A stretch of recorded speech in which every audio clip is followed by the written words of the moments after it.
কি করছিস তুই এসব? তুই কি ভুলে গেছিস আমি তোর বড় বোন? আপু, আমি আজ তোমার কোনো কথাই শুনব না। রাতুল, তুই আমার ভাই, আর ভাই বোন কখনো এসব করতে পারে না। চুপ থাক, তুই আমার বোন হ, আর যাই হ, আজ আমার মাথা নষ্ট। আমি আজ কোনো বাধা মানব না। তারপর আমি আমার ছোট ভাইয়ের কাছ থেকে কিছুতেই রেহাই পেলাম না। আমি যখন ঘুমিয়ে পড়লাম তখন আমার বিছানায় এসে আমার সাথে যা করলো তা শুনলে তোমাদের মাথা ঘুরে যাবে। তাহলে আসল ঘটনাটি শুরু করি। আমার নাম রাতুল, আমি খুবই একটা স্মার্ট ছেলে। ছোটবেলা থেকেই আমি আমার বড় বোন নিপার প্রতি দুর্বল। সব ভাই বোনের মাঝে আমি বড় বোনকেই বেশি পছন্দ করি। বড় ভাই, মেজ বোন, ছোট বোন আর ছোট ভাই সব এক দলে থাকলেও আরেক দলে শুধু সেজ ভাই, আমি আর বড় বোন নিপা থাকি। সব মিলে আমরা 4 ভাই আর 3 বোন। বড় 3 ভাই, তারপর 2 বোন, তারপর ছোট ভাই আর ছোট বোন। আমি মেজ, আমার বয়স এখন 21 বছর। আর বড় বোন নিপার বয়স এখন 22 বছর। এ কাহিনীর শুরু আমাদের জন্ম থেকেই। আমরা গ্রামের বড় জমিদার ঠাকুর বাড়ির বড় ছেলের ঘরের ছেলে মেয়ে। ছেলে মেয়েদের মাঝে ছেলেবেলা থেকেই সবচেয়ে সুন্দরী নিপা আপু। আর তার সবচেয়ে বড় ভক্ত আমি। সে যেখানে যায় আমিও তার পিছে পিছে যাই। সব বাচ্চাদের সাথে ওর জন্য মারামারি করি। এমনকি বাড়িতে বাকি ভাই বোনের সাথেও দুজনে দল পাকিয়ে ঝগড়া করি।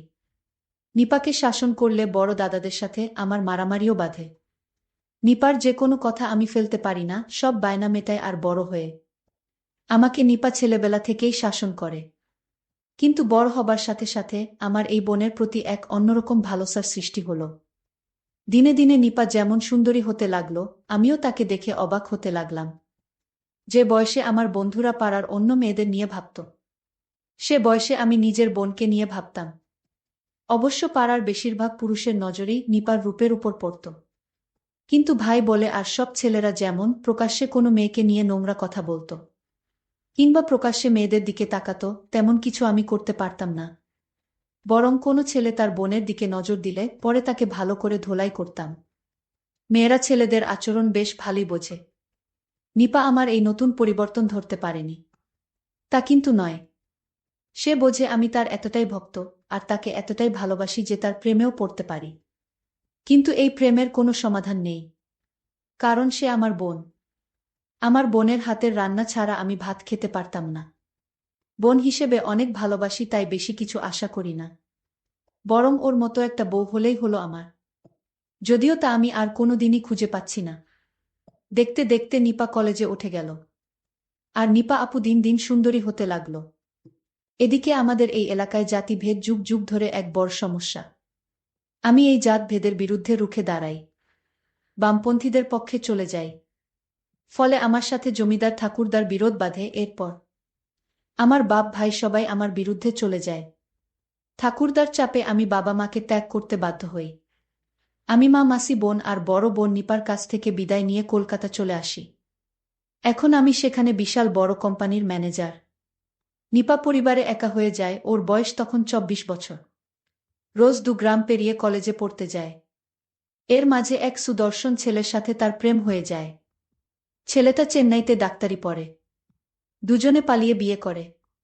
জমিদারের ভয়ে ছেলেটার পরিবার গ্রাম ছেড়ে পালিয়ে শহরে এক বস্তিতে আশ্রয় নেয়। অনেক কষ্টে ছেলেটা পড়া চালিয়ে যায়। 1 বছর পর জমিদারের লোকরা একদিন ওর জামাইকে ধরে ফেলে। ওরা নিপার বাবার নির্দেশে ছেলেটার 2 পা মেরুদণ্ড ভেঙে দেয়। নিপা তখন 9 মাসের অন্তঃসত্ত্বা। ছেলেটাকে বাঁচাতে যে চিকিৎসার প্রয়োজন তা দেবার সামর্থ্য তার পরিবারের নেই। এমন বিপদের দিনে সে একজনকেই চিৎকার করে ডাকতে পারে, তার ছোট ভাই অর্থাৎ আমাকে। স্বামীকে নিয়ে বোন কলকাতা আসে, আমাকে খুঁজে বের করে। আমি বোনের এই কষ্ট দেখে পাগল হয়ে যাই। আমি ওর স্বামীর চিকিৎসা করাই।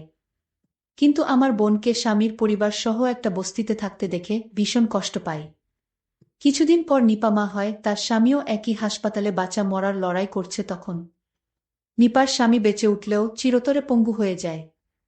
আমি বোনকে বাচ্চা সহ আমার নিজের এক বাড়িতে চলে আসতে বলি। কিন্তু নিপা স্বামী ছেড়ে কিভাবে আসবে? তাই পঙ্গু স্বামীকেও বোন সাথে নিয়ে আসতে চায়। আমিও মেনে নিই নিপার কথা। নিপার স্বামীর শরীর ভেঙে যায়। সুঠাম শরীর ভেঙে হাড় হয়ে যায়। অবশ্য কিছুদিনের মধ্যেই নিপা আবার তার স্বাভাবিক সৌন্দর্য ফিরে পায়। বরং দিনে দিনে তার রূপ আরও বাড়তে শুরু করে। কিন্তু বোনের স্বামী পঙ্গু হবার পর ওর জীবনের সব আনন্দ যেন শেষ হয়ে গেল। জীবনটা দুঃখে ভরে উঠল। একে তো শ্বশুর কুলে কেউ নেই যে আর্থিকভাবে সাহায্য করতে পারে, অন্যদিকে পঙ্গু স্বামীকে বিছানায় খাওয়া দাওয়া টয়লেট করানো। আমার বোনের মনটা দুর্বল হয়ে গেল, তার আনন্দ ধূলিসাৎ হয়ে গেল।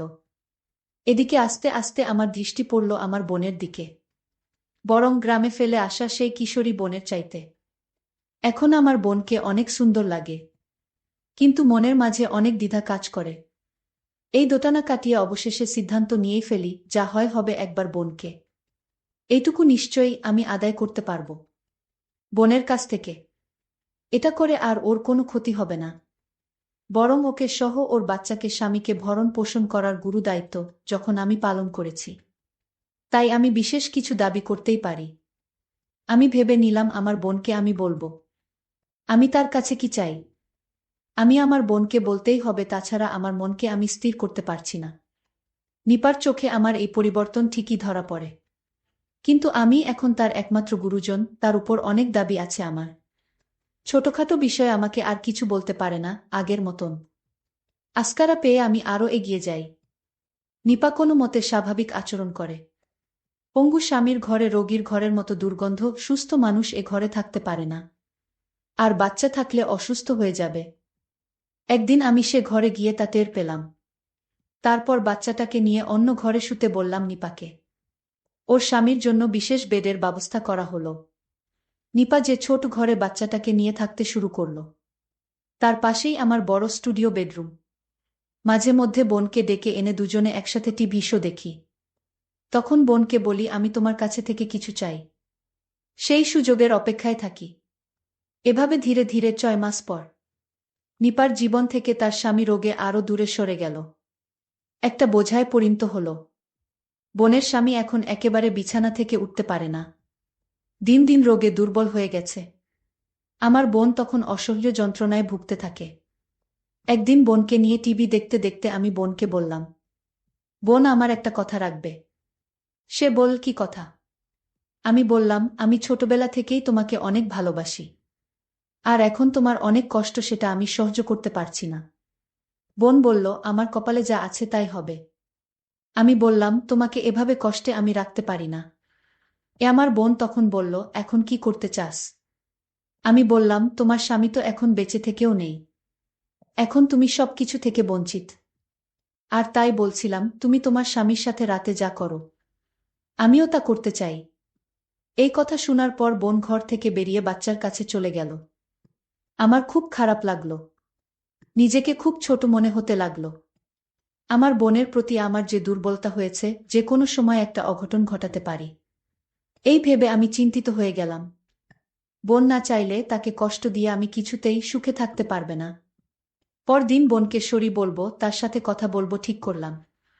কিছুদিন পর আমি বললাম, দেখ, এভাবে তোর জীবনটা একটা পঙ্গু স্বামীর জন্য নষ্ট করার কোনো মানে হয় না। তুই তোর স্বামীকে ওর বাবা মার কাছে দিয়ে আয়, দেখাশোনার জন্য টাকা পয়সা যা লাগে প্রতি মাসে আমি দেব। আর আমি যেহেতু তোকে মাঝে মধ্যে জ্বালাতন করি, তোর ভালো না লাগলে তুইও গ্রামে ঠাকুরদা বাবা মার কাছে ফিরে যেতে পারিস, তাতে তোর ভালোই হবে। নিপা বলল, আর আমার বাচ্চাটার কি হবে? আমি, ওকে গ্রামে নিয়ে যাবি তোর সাথে? নিপা, না না, বাবা মা ওকে অনাথ আশ্রমে দিয়ে দেবে, তারপর আমাকে আরেকটা বিয়ে দেবে। আমি, সেটা খারাপ হবে না, যেভাবে আছিস তার চাইতে ভালো থাকবি। অনাথ আশ্রম থেকে ওকে নিশ্চয়ই বড় কোনো দম্পতি দত্তক নেবে। নিপা, আমি হয়তো ভালো থাকব, আমার বাচ্চার জীবনটা নষ্ট হয়ে যাবে। খারাপ কোনো লোক নিয়ে চাকর বাকর বানালে কি হবে? আমি, সেটা ভাবিনি আমি। আরেকটু বড় হোক, তারপর ভাবা যাবে। নিপা, আমি এখানে থাকাতে তোর খুব অসুবিধে হচ্ছে তাই না রাতুল? অনেক টাকা খরচা হচ্ছে।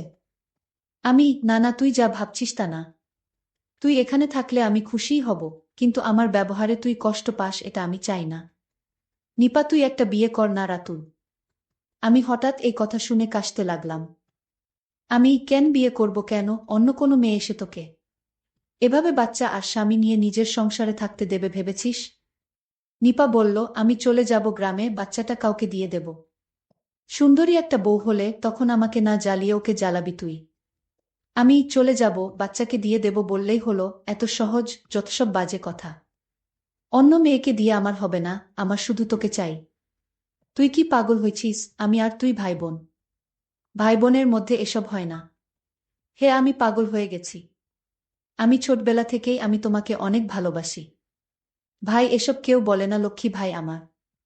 তোকে আমি খুব সুন্দর দেখে একটা বিয়ে করাবো। তাও ভাই তুই এখন এসব বলিস না। তুই আমার ভাই। আমি মানি না ভাই আর বোন হোক, আমি তোকেই চাই। নিপা বলল, কি যে বলিস না তুই রাতুল। আমাকে দিয়ে তোর বউয়ের কাজ হবে নাকি? বিয়ে তো একদিন তোকে করতেই হবে। আমি অনেক হয়েছে নে, বিয়ে যেদিন করব সেদিন দেখা যাবে। করছি না তাই তুই তোর বাচ্চাটা নিয়ে এখানে ভালোই আছিস। খাল কেটে কুমির আনার দরকার কি তোর? তোর চাইতে সুন্দরী কোনো মেয়ে আছে নাকি যে বিয়ে করব? নিপা ধ্যাত, দেখ রাতুল, আমার সাথে অমন অসভ্য কথা বলবি না। নিপা লজ্জা পেয়ে অথবা রাগ করেই ঘর ছেড়ে বেরিয়ে গেল। ছোট ভাইয়ের এই আবদার আমার আর ভালো লাগে না। আমি যে এখন কি করি? পরদিন রাতুল অফিস থেকে ফিরে বোনের ঘরে গেল খাবার দিতে বলবে বলে। আমি খাবার দে নিপা। নিপা আসছি রাতুল, বাচ্চাটাকে ঘুম পাড়িয়ে। তারপর বোন আমাকে খাবার দিল।